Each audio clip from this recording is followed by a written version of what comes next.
اور وہ اپنے اس بدمستی میں، اپنے اس جہالت میں، اپنی اس گناہگاری میں سرکردہ پھرتے ہیں۔ کیوں؟ کیونکہ ان کے جب آخرت پر ایمان نہیں ہوتا تو ان کے دنیا میں جو اعمال ہیں، اللہ کہہ رہے ہیں ہم انہیں مزین کر دیتے ہیں۔ زینا لہم، مزین کا معنی کیا ہے؟ مزین کا معنی یہ ہے کہ آدمی اگر کوئی کام برا کرے اسے وہ برا نہ سمجھے، اسے وہ برا نہ لگے، بلکہ وہ اس کام کو اچھا سمجھے، ظلم کرے، زیادتی کرے، حرام خوری کرے، سارے غلط کام کرتا جائے اور ذہن میں یہ بات بھی پیدا نہ ہو کہ میں غلط کر رہا ہوں۔ یہ کیا ہوتا ہے؟ جب بندے کا آخرت پر ایمان نہیں ہوتا کہ مجھے اگر کسی کے ساتھ میں نے دغا کیا، جھوٹ بولا، فراڈ کیا، زیادتی کی، ظلم کیا، گناہ کیا، ان تمام چیزوں کا مجھے آخرت میں جواب اللہ کو دینا، یہ عقیدہ ہی تو آدمی کو گناہ سے بچاتا ہے۔ اگر آخرت پر یہ ایمان ہی چلا جائے کہ آخرت ہونی ہے اور مجھے اپنے اعمال کا حساب دینا، اگر یہ معاملہ ختم ہو جائے اور یہ یقین ختم ہو جائے تو پھر اللہ کہہ رہا ہے کہ زینا لہم، ہم ان کے اعمال مزین کر دیتے ہیں ان کی نگاہوں میں، فہم یعمہون، اور وہ اس میں سرکردہ رہتے ہیں۔ پھر فرمایا اولئک لہم سوء العذاب رب اشرح لی صدری ویسر لی امری واحلل عقدۃ من لسانی یفقہوا قولی اللہم صل علی سیدنا ومولانا محمد معدن الجود والکرم وآلہ وصحبہ وبارک وسلم۔ بسم اللہ الرحمن الرحیم۔ طاسین تلک آیات القرآن و کتاب مبین، صدق اللہ مولانا العظیم۔ آج بحمد اللہ تعالی ہم سورۃ النمل کو شروع کرنے لگے ہیں، اور نمل کا معنی چیونٹی ہوتا ہے، آنٹ۔ اس سورت کو سورہ نمل کہنے کی جو وجہ ہے وہ وجہ یہ ہے کہ اس کے دوسرے رکوع میں حضرت سلیمان علیہ السلام کے واقعے کو ذکر کیا گیا ہے، اور حضرت سلیمان علیہ السلام کا گزر ایک چونٹی کے پاس سے ہوا، اور اس چونٹی نے، اس نمل نے اپنی جماعت سے کچھ کہا، تو اس نمل کی وجہ سے اس سورت کا نام سورہ نمل ہے۔ یہ سورۃ النمل مکیہ ہے، یعنی مکۃ المکرمہ میں نازل ہوئی ہے۔ وہیا 93 آیتن، یعنی اس میں 93 آیات ہیں، و7 رکوعات، اور اس میں 7 رکوع ہیں، یعنی یہ سورت 7 رکوعات پر مشتمل ہے۔ اللہ فرماتا ہے طاسین، طاسین حروف مقطعات میں سے ہے۔ صحیح معنی اس کا اللہ اور اس کے رسول صلی اللہ علیہ وسلم جانتے ہیں، اور اس سے پہلے میں کئی مقامات پر عرض کر چکا ہوں یہ اللہ کے رازوں میں سے ایک راز ہے۔ پھر فرمایا تلک آیات القرآن، و بے شک یہ قرآن کی آیتیں ہیں، و کتاب مبین، اور روشن کتاب کی آیتیں ہیں۔ اب روشن کتاب سے مراد یا تو قرآن کی صفت ہے، یا روشن کتاب سے مراد لوح محفوظ ہے۔ فرمایا یہ قرآن کی آیتیں ہیں اور روشن کتاب کی آیتیں ہیں، ہدن، جو کہ ہدایت ہیں، و بشرا، اور بشارتیں ہیں، للمؤمنین، مومنوں کے لیے۔ کن مومنوں کے لیے قرآن کی آیت بشارت ہے اور ہدایت ہے؟ اب ان مومنوں کا ذکر کیا جا رہا ہے۔ کہا جاتا ہے وہ مومن وہ ہیں جن کے لیے قرآن کی آیت ہدایت ہے اور بشارت ہے۔ الذین یقیمون الصلاۃ، وہ مومن وہ ہیں کہ جو نماز کو قائم کرتے ہیں۔ وَيُؤْتُونَ الزَّكَاةَ، اور زکوٰۃ کو ادا کرتے ہیں۔ وَهُمْ بِالْآخِرَةِ، اور وہ آخرت پر، ہم یوقنون، یقین رکھنے والے ہیں کہ آخرت نے ہونا ہے، آخرت کے دن اللہ کی بارگاہ میں پیش ہونا ہے، اللہ کی بارگاہ میں جواب دہ ہونا ہے۔ ان کے لیے یہ قرآن کی آیات ہدایت بھی ہے اور بشارت بھی ہے۔ تو اس کا ورس کیا سمجھ میں آتا ہے؟ اس کا ورس یہ سمجھ میں آتا ہے کہ جو نماز قائم نہیں کرتا، جو زکوٰۃ نہیں دیتا، جو قیامت کے دن پر یقین نہیں رکھتا، اس کے لیے نہ قرآن ہدایت بن سکے گا، نہ قرآن کریم بشارت بن سکے گی۔ بشارت اور ہدایت وہی پائے گا قرآن سے جو نماز کو قائم کرنے والا ہے اور زکوٰۃ کو ادا کرنے والا ہے اور آخرت پر یقین رکھنے والا ہے۔ اور پھر فرمایا ان الذین لا یؤمنون بالآخرہ، اور بے شک وہ لوگ کہ جو آخرت پر ایمان نہیں رکھتے، ان کا بلیو نہیں ہے آخرت پر، کہ آخرت میں اٹھایا بھی جانا ہے، کوئی ڈے آف ججمنٹ بھی ہونا ہے، تو اللہ کہتا ہے زینا لہم اعمالہم، تو مزین کر دیا، خوبصورت بنا دیا اللہ نے ان کے لیے ان کے برے اعمال کو، فہم یعمہون، اور وہ اپنے اس بدمستی میں، اپنے اس جہالت میں، اپنی اس گناہگاری میں سرکردہ پھرتے ہیں۔ یعمہون کا معنی بدمست ہو کر گھومتے ہیں۔ کیوں؟ کیونکہ ان کے جب آخرت پر ایمان نہیں ہوتا تو ان کے دنیا میں جو اعمال ہیں اللہ کہہ رہے ہیں ہم انہیں مزین کر دیتے ہیں، زینا لہم۔ مزین کا معنی کیا ہے؟ مزین کا معنی یہ ہے کہ آدمی اگر کوئی کام برا کرے اسے وہ برا نہ سمجھے، اسے وہ برا نہ لگے، بلکہ وہ اس کام کو اچھا سمجھے، ظلم کرے، زیادتی کرے، حرام خوری کرے، سارے غلط کام کرتا جائے اور ذہن میں یہ بات بھی پیدا نہ ہو کہ میں غلط کر رہا ہوں۔ یہ کیا ہوتا ہے جب بندے کا آخرت پر ایمان نہیں ہوتا کہ مجھے اگر کسی کے ساتھ میں نے دغا کیا، جھوٹ بولا، فراڈ کیا، زیادتی کی، ظلم کیا، گناہ کیا، ان تمام چیزوں کا مجھے آخرت میں جواب اللہ کو دینا ہے۔ یہ عقیدہ ہی تو آدمی کو گناہ سے بچاتا ہے۔ اگر آخرت پر یہ ایمان ہی چلا جائے کہ آخرت ہونی ہے اور مجھے اپنے اعمال کا حساب دینا، اگر یہ معاملہ ختم ہو جائے اور یہ یقین ختم ہو جائے تو پھر اللہ کہہ رہا ہے کہ زینا لہم، ہم ان کے اعمال مزین کر دیتے ہیں ان کی نگاہوں میں، فہم یعمہون، اور وہ اس میں سرکردہ رہتے ہیں۔ پھر فرمایا اولئک لہم سوء العذاب وہم فی الآخرۃ ھم الاخسرون، یہی وہ لوگ ہیں جن کے لیے بدتر عذاب ہے، وہم فی الآخرۃ، اور وہ آخرت میں ہم الاخسرون، سب سے زیادہ نقصان اٹھانے والے ہوں گے۔ خاسر کا معنی نقصان اٹھانے والا، اور اخسر جو بہت زیادہ نقصان اٹھانے والا ہو اس کو کہتے ہیں اخسر۔ اللہ کہہ رہا کہ یہ لوگ کہ جن کے اعمال اللہ نے مزین کر دیے دنیا کی زندگی کے لیے، یہ سب سے زیادہ آخرت میں نقصان اٹھانے والے ہیں۔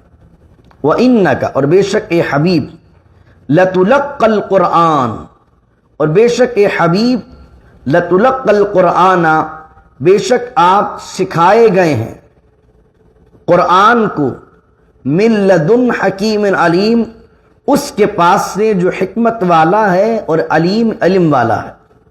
یعنی تلقا، اس طرح پہلے پارے میں حضرت آدم کے لیے آیا فتلقا، تو اس کا معنی ہوتا ہے اسٹیپ بائی اسٹیپ کمپلیٹلی کوئی چیز سکھا دینا۔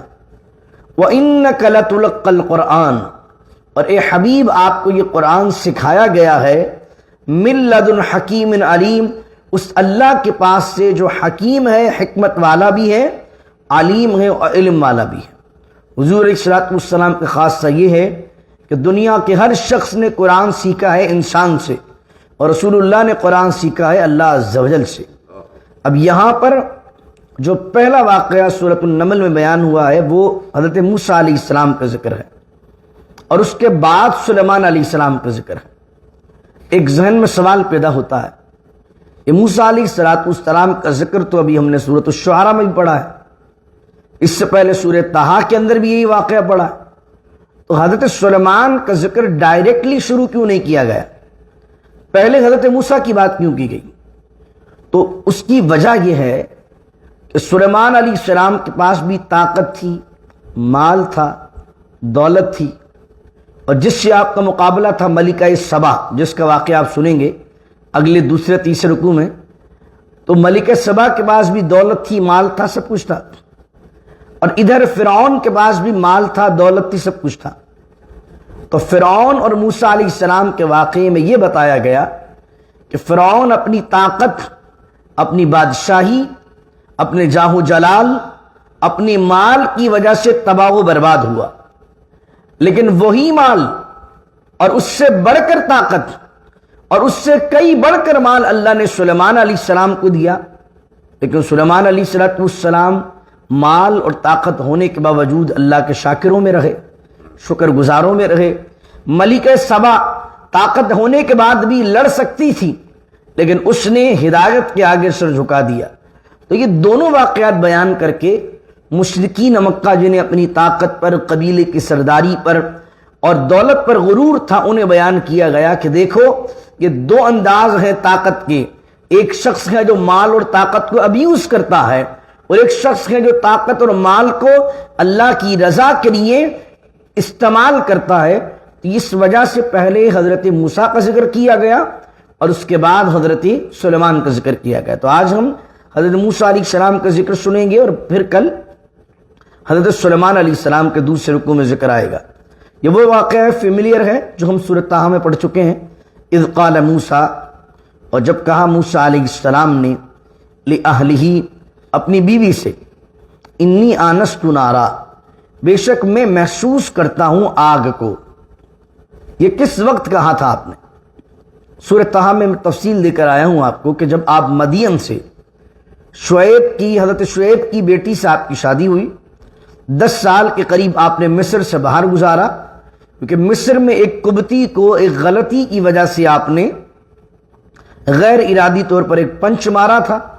ایک ظلم کر رہا تھا وہ، تو ایک مظلوم کو چھڑانے کے لیے پنچ مارا۔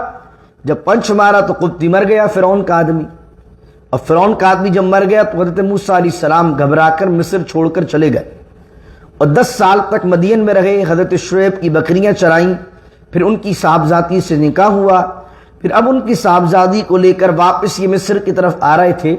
تو مدین سے مصر کے درمیان رات کا وقت تھا، ٹھنڈی رات تھی، اندھیری رات تھی، ایک جگہ پڑاؤ کیا۔ مفسرین نے لکھا کہ آپ کی جو زوجہ تھی وہ پریگننٹ بھی تھی، تو اچانک سے آپ کو دور سے ایک چمکتی ہوئی چیز نظر آئی، تو آپ نے یہ نہیں کہا وہ آگ ہے، بلکہ کہا آنست نارا، مجھے محسوس ہوتی ہے کہ شاید آگ ہے، کیونکہ چیز چمک رہی تھی۔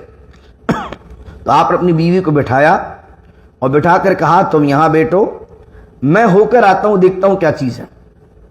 سآتیکم منہا بخبر، ان قریب میں آتا ہوں تمہارے پاس اس جگہ سے، بخبر، یا تو کوئی خبر لے کر، کیونکہ آپ شور نہیں تھے کہ واقعی آگ ہے یا کوئی چیز ایسے ہی چمک رہی ہے۔ تو آپ نے کہا کہ میں آتا ہوں کوئی خبر لے کر۔ خبر سے مراد یہ بھی تھی کہ ہو سکتا ہے کچھ لوگ وہاں بیٹھے ہوں تو میں ان سے راستہ پوچھ کر آ جاؤں کہ اندھیری رات ہے، کہیں راستہ ہم بھول نہ جائیں، کہیں غلط راستے پر چل نہ جائیں، تو میں آتا ہوں ان سے پوچھ کر۔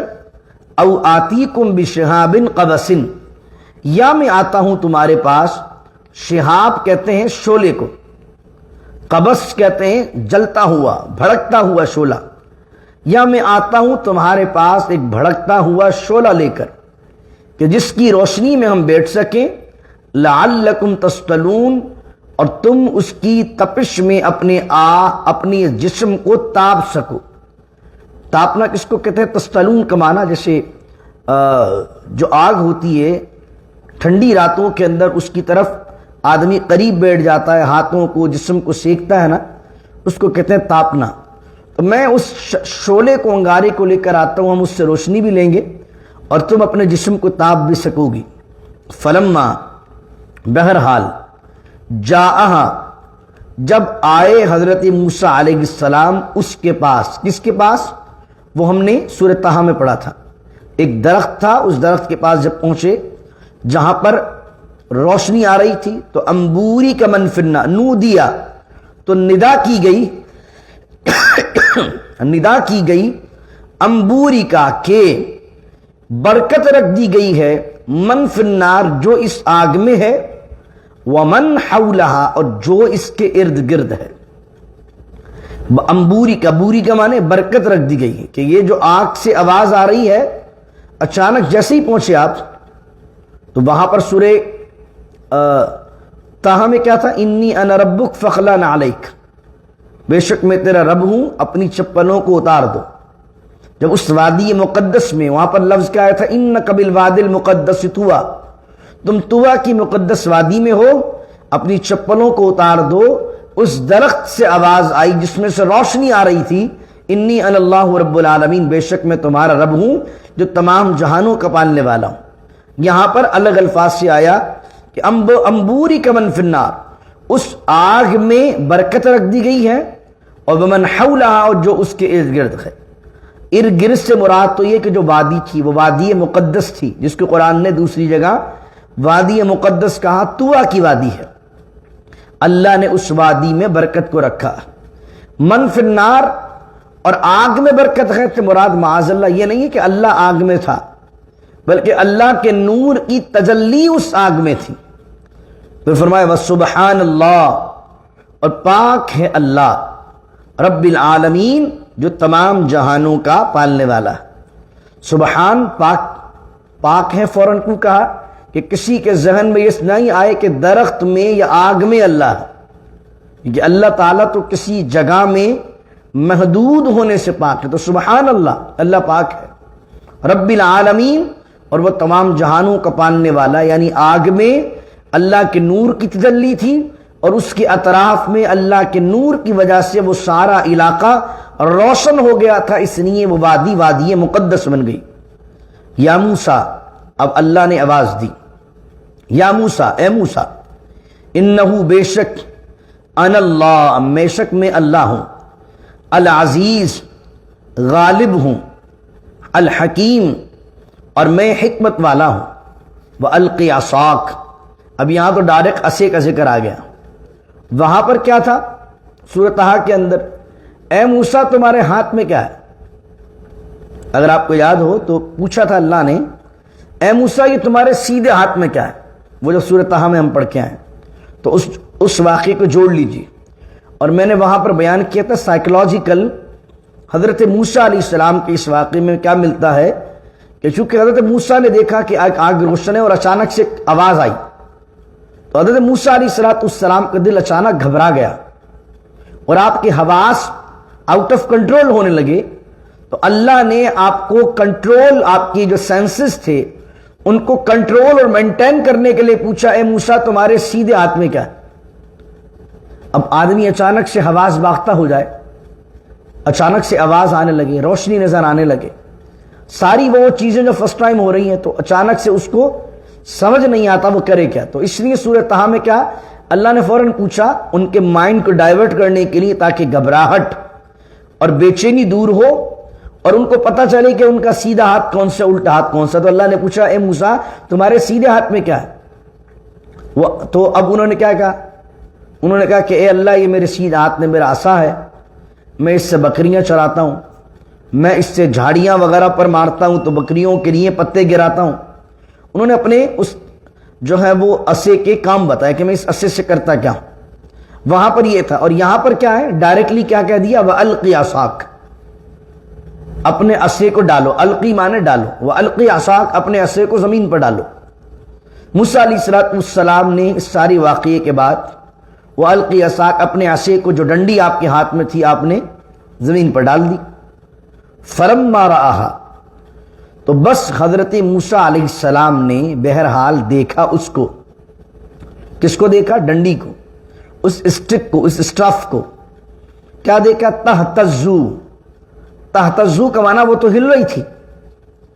اب پہلی مرتبہ ہے وہی عصا جس سے آپ بکریوں کو چراتے ہیں، اندھیری رات، کوئی بندہ پاس نہیں، اچانک سے روشنی دکھتی ہے، روشنی کے اندر آواز آتی ہے، پہلی مرتبہ آواز سن رہے ہیں، پہلی مرتبہ اس طرح کی روشنی دیکھ رہے ہیں، نور دیکھ رہے ہیں، اور پھر وہی عصا جس سے بکریاں چراتے ہوئے زمانہ گزرا ہے وہ عصا پھینکتے ہیں، اب عصا ہلنے لگتا ہے، تہتز زور زور سے ہلنے لگتا ہے، کأنہا جان، گویا کہ وہ ایک سانپ ہو۔ حضرت موسیٰ علیہ السلام کے اس عصے کے لیے قرآن نے 3 طرح کے لفظ استعمال کیے، حیتن، ثعبان، اور ثعبان کے علاوہ جان۔ ثعبان کا معنی ہوتا ہے اژدھا، جب جادوگروں سے مقابلہ ہوا تھا تو وہاں آتا ہے ثعبان مبین، اژدھا بن گیا تھا، اور جب اللہ نے پہلی مرتبہ کا عصا کو ڈالو تو یہ حیہ بن گیا تھا، یہ جان بن گیا تھا۔ حیتن بھی سانپ کو کہتے ہیں، اور جان کا معنی ہوتا ہے لمبا اور پتلا سا سانپ، اس کو کہتے ہیں جان۔ تو کہا کأنہا جان، وہ اتنی زور سے ہلنے لگا گویا کہ جانن، ایک سانپ ہو۔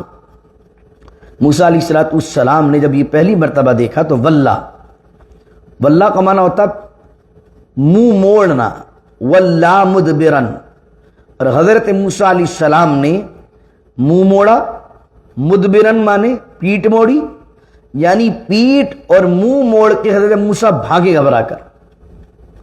وَلَمْ يُعَقِّبْ، قرآن کہتا ہے کہ اور انہوں نے پیچھے مڑ کر بھی نہیں دیکھا، اتنے گھبرا گئے. اور گھبرانا حضرت موسیٰ کا بنتا بھی ہے. کیوں بنتا ہے؟ کہ پہلی مرتبہ ان تمام چیزوں کا مشاہدہ کر رہے ہیں.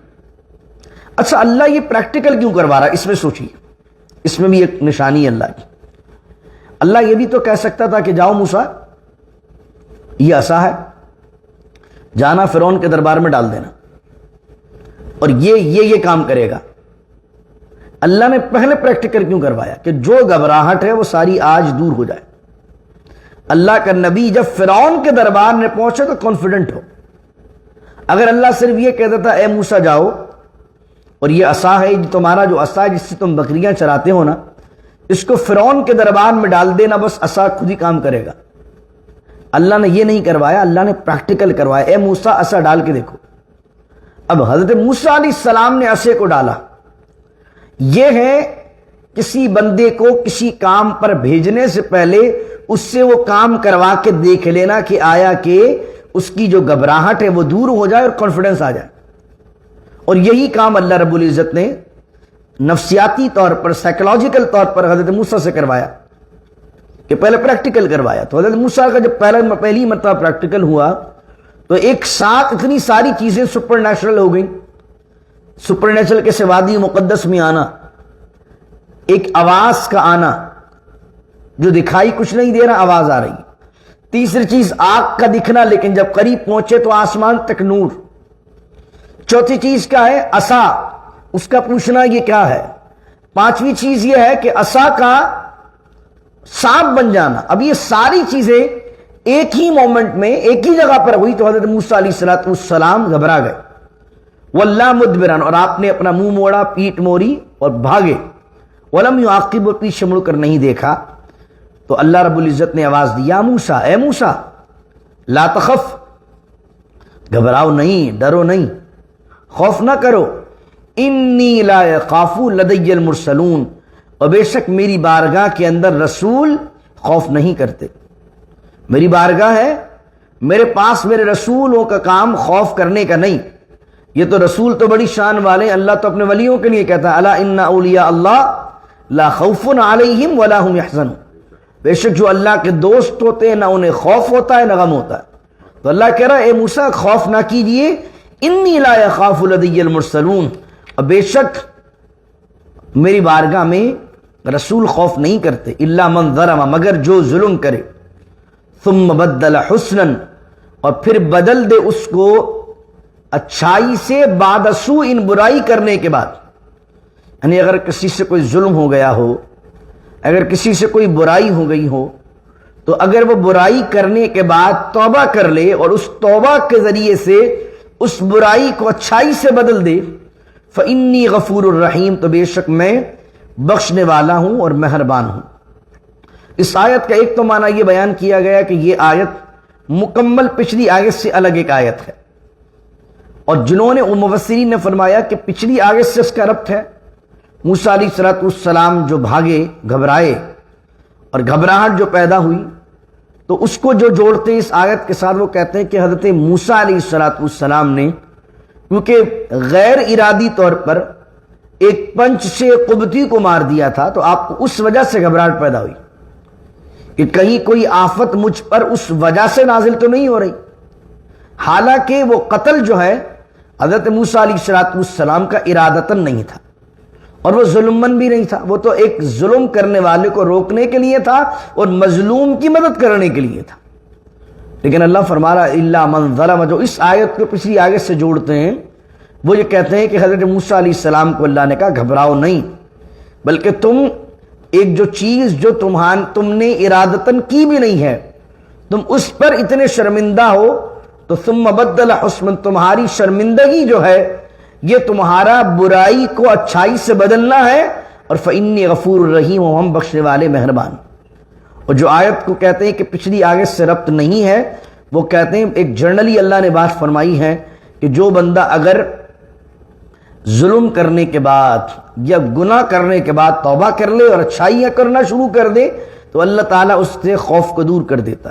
آخری 3 آیتیں پھر اللہ نے فرمایا وَأَدْخِلْ، اور داخل کرو ڈالو یدا کا اپنا ہاتھ فی جیبی کا اپنی جیب میں. جیب کون کون سی ہوتی ہے؟ ایک تو سائڈ میں ہوتی ہے, ایک سامنے بھی جیب ہوتی ہے. تو سامنے آدمی جیب میں ہاتھ ڈالے گا تو وہ اس کا ہاتھ یہیں جائے گا نا, تو اس کو بھی جیب کہتے ہیں, بغل کے نیچے. تو کہا وَأَدْخِلْ يَدَكَ اور داخل کرو اپنا ہاتھ فی جیبی کا اپنی جیب میں, اپنی بغل میں. تخرج بیضاء تو وہ آپ کا ہاتھ نکلے گا بیضاء. بیضاء ابیض کا مؤنث ہے. بیضاء مانے سفید, اور بیضاء کیسا ہوگا؟ من غیر سوء, نکلے گا وہ ہاتھ سفید, من غیر سوء بغیر کسی برائی کے, بغیر کسی بیماری کے. یہ من غیر سوء کیوں کہا اللہ نے؟ کہیں روشن ہاتھ کہا, لیکن یہاں من غیر سوء کہنے کی وجہ کیا ہے؟ مفسرین نے اس کا معنی یہ لکھا ہے کہ بائبل میں حضرت موسیٰ علیہ السلام کا یہ جو معجزہ لکھا ہوا ہے, یہ معجزہ اس طرح لکھا ہوا ہے کہ آپ کا ہاتھ روشن تو ہوا, لیکن وہ بیماری کی وجہ سے ہوا. بیماری کون سی تھی؟ وہ برس کی بیماری نہیں تھی جس میں وائٹ وائٹ دھبے پڑ جاتے ہیں اور آدمی کا پورا جسم وائٹ ہو جاتا ہے. تو بائبل میں حضرت موسیٰ علیہ السلام کا جو واقعہ لکھا ہوا, وہ واقعہ اس طرح لکھا ہوا ہے کہ آپ کا ہاتھ سفید ہو گیا, اور سفید ہوا برس کی بیماری کی وجہ سے. اب مجھے بتائیے, کسی شخص کا ہاتھ برس کی بیماری کی وجہ سے اگر سفید ہو جائے, یہ معجزہ ہوتا ہے یا عیب ہوتا ہے؟ یہ تو عیب ہے.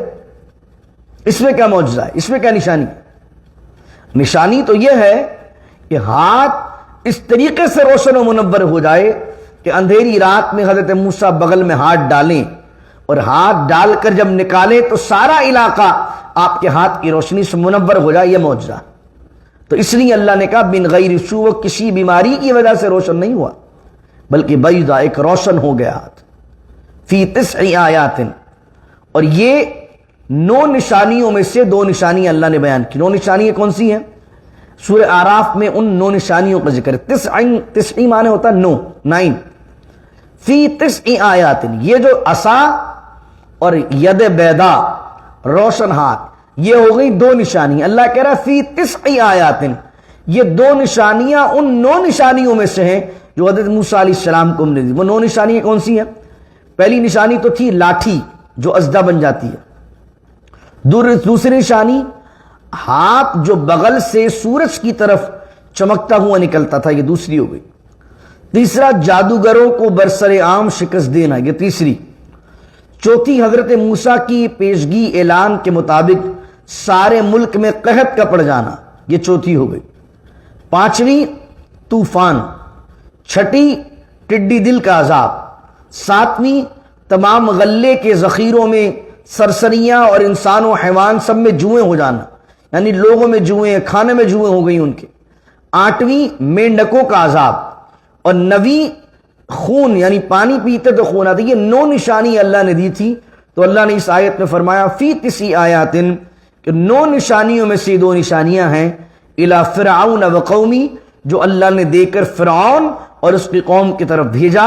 انہم کانوا قوما فاسقین, اور بے شک وہ فرعون کی قوم وہ تھے قومن, قوم, فاسقین, فسق کرنے والے. سیکنڈ لاسٹ آیت فلما جاءتہم, اور بہرحال جاءتہم آیاتنا, آئے ان کے پاس ہماری آیتیں, مبصرتن, مبصر مانے آنکھوں کو کھول دینے والی, یعنی ایسی واضح نشانیاں جو آرام سے آدمی کے سمجھ میں آئے. فلما جاءتہم آیاتنا مبصرتن, اور بہرحال آئیں ان کے پاس ہماری آیتیں مبصرتن, واضح, آنکھوں کو کھول دینے والی. یہ 9 نشانی اللہ نے بھیجی. قالو, لیکن پھر بھی انہوں نے کیا کہا؟ ھذا سحر مبین, یہ تو کھلا جادو ہے. وجحدوا بها واستيقنتها, آخری آیت, وجحدوا بها واستيقنتها انفسهم ظلما وعلوا, اور انہوں نے انکار کیا اس کا. وجحدوا بها, جحدو مانے انکار کرنا. وجحدوا بها, اور انہوں نے انکار کیا اس کا. واستيقنتها انفسهم, حالانکہ ان کے دل یقین کر چکے تھے اس بات کا. 2 باتیں بیان کی, انکار بھی کیا لیکن دلی طور پر یہ موسیٰ علیہ السلام کی قوم فرعون مان چکا تھا کہ آپ اللہ کے نبی، تو کس وجہ سے انکار کیا؟ ظلم و علوا، ظلم کی وجہ سے، و علوا، اور علوف کہتے ہیں بلندی، بڑائی، سرکشی، اور علوف کا معنی بڑائی کیا ہوتی ہے؟ تکبر اور ظلم کی وجہ سے اللہ کہتا ہے کہ انہوں نے انکار کیا۔ تو اس آیت سے سمجھ لیجئے بعض اوقات انسان عقل اور دل سے سمجھ جاتا ہے کہ یہ چیز حق ہے، اور حق کو قبول کرنے میں جو سب سے بڑی رکاوٹ ہوتی ہے وہ ظلم کرنا، کسی کو اپنے آپ سے کمتر سمجھنا، اور تکبر کرنا، گھمنڈ کرنا جو ہے انسان کو وہ ہدایت سے دور رکھتا ہے۔ تو اللہ کہتا ہے فانظر، تو دیکھیے، کیف کانا، کہ کیسے، کانا عاقبۃ المفسدین، کہ فساد کرنے والوں کا اللہ نے کیا انجام کیا۔